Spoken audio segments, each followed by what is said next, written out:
For decades, social reformers have attempted to dismantle the caste system through legislation or direct confrontation. Despite these efforts, the social structure remains largely intact. This persistence stems from the nature of caste itself. It functions less like a legal status and more like a deeply ingrained cognitive habit, a default setting of the mind reinforced over generations.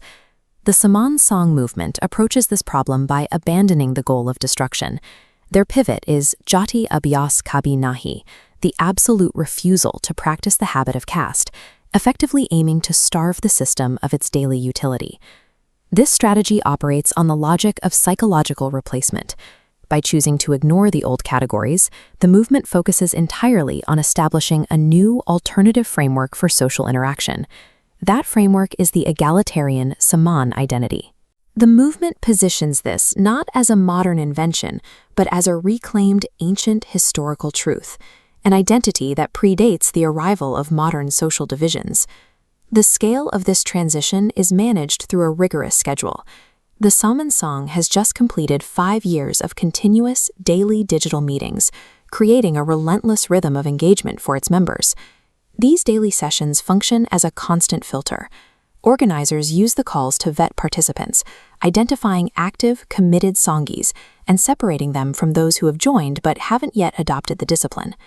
Managing thousands of participants without a central command required a new organizational operating system, one that intentionally removes the traditional levers of influence: money, politics, and individual leaders. At the center are the 10 golden rules, the neve or non-negotiable base. Rule 2 forbids donations. Rule 5 prohibits posts, prestige, and garlands. Removing these incentives for self-interest naturally flattens the network into a leaderless structure. Rule 8 extends this restriction to the political sphere. While individual members are permitted to engage in politics externally, the sangh as an entity is barred from any political participation. By mathematically removing the tools used to build traditional power, the organization creates an environment designed to sustain equality among all members. In a system without bosses or hierarchies, the question of how to maintain order becomes critical. How are decisions enforced in a vacuum of leadership? The movement answers through Rule 7, sangh. This principle establishes that the collective order of the union is the highest authority. Once a resolution is passed in the collective house, it becomes absolute law. For a saman sanghi, the collective mandate supersedes personal disagreement, making discipline an active submission to the group. Sustaining this discipline requires an individual habit to keep members in sync with the collective. Members bow to the sangh 3 times a day and maintain a vocal practice, chanting the 3-word mantra, Main Saman Hun, or I am Saman. This mantra acts as a psychological reset. By repeatedly vocalizing this shared identity, members reinforce their bond to the collective and suppress the return of individual ego or old social habits. The Saman sangh expands through a decentralized promotion mechanism. Positions of responsibility, known as spokes, are not granted by a central committee or earned through exams.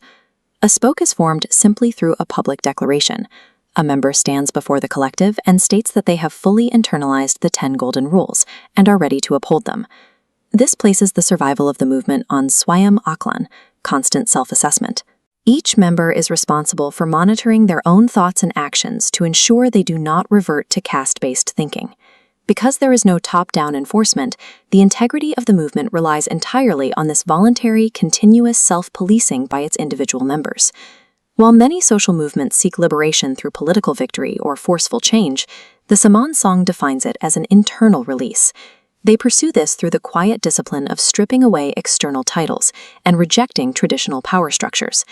In this framework, the ultimate strength of the movement lies in a simple, daily act of radical negation, stripping everything else away to remember one truth: I am Saman.